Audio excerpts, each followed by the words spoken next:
Rajiv call చేస్తున్నాడమ్మా.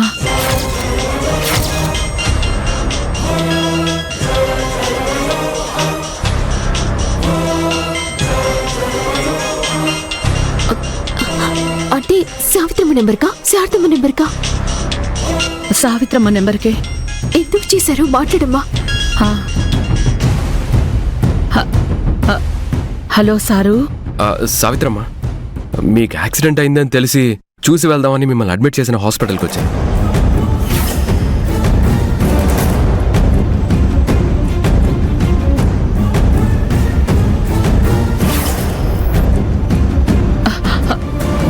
Rajiv నన్ను చూడ్డానికి హాస్పిటల్కి వచ్చాడంట.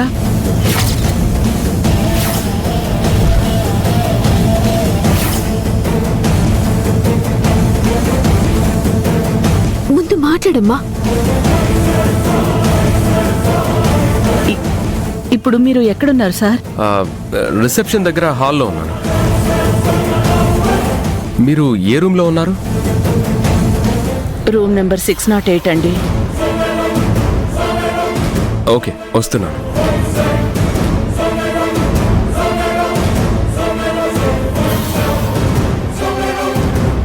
వస్తున్నాడంట.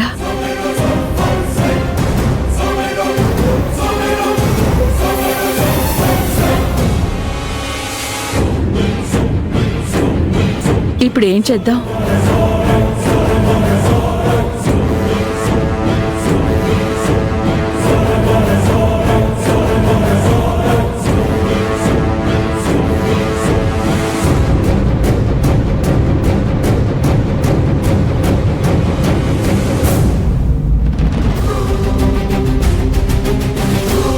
ఇప్పుడు రాజీవ్ గనక నన్ను చూస్తే నేనే శారదని తెలిసిపోతుంది.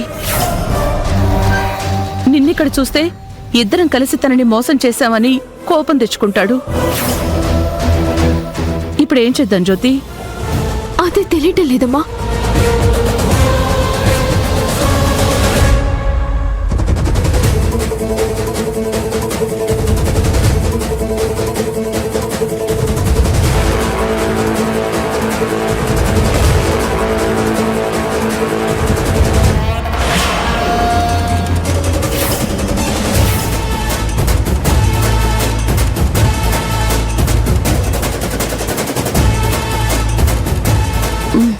అయ్యో పర్వాలేదు, రెస్ట్ తీసుకోండి.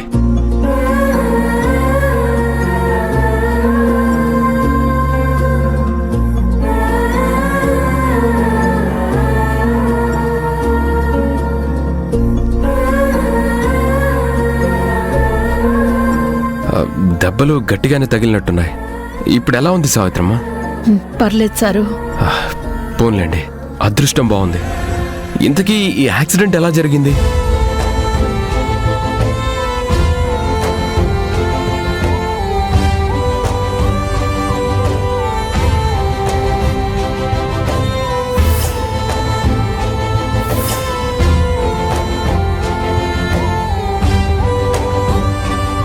దొరబాబు మనసులో శారదమ్మ మీద ఉన్న కోపమంతా పోయి ఇలాగే ఒక కొడుకులాగా ఆప్యాయత చూపిస్తే ఎంత బాగుంటుందో. అలా జరిగింది బాబు. దేవుడు మిమ్మల్ని చల్లని చూపు చూశాడు సావిత్రమ్మ. మేము ఈ హాస్పిటల్ దగ్గరలో నుంచి వెళ్తుంటే ఆఫీస్ స్టాఫ్ అన్నకు ఫోన్ చేసి మీకు యాక్సిడెంట్ అయిందని చెప్పారు.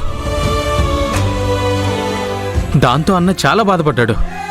సావిత్రమ్మ చాలా మంచి మనిషి, ఆఫీస్లో మమ్మల్ని సొంత మనిషిలా చూసుకుంటుంది, టైంకి కాఫీలు టీలు అందిస్తుంది.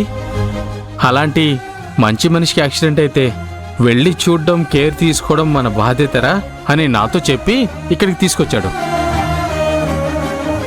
సార్ మీదెంత గొప్ప మనసు. ఏమైనా తిన్నారా సావిత్రమ్మ? తినేసే ఆఫీస్కి బయలుదేరాను సారు. ఈలోగా ఇలా జరిగింది. అయ్యో. రే లడ్డు, సావిత్రమ్మకి ఫ్రూట్స్ కట్ చేసి తింటారేనా? మీకెందుకు సార్ శ్రమ? పర్లేదు సావిత్రమ్మ.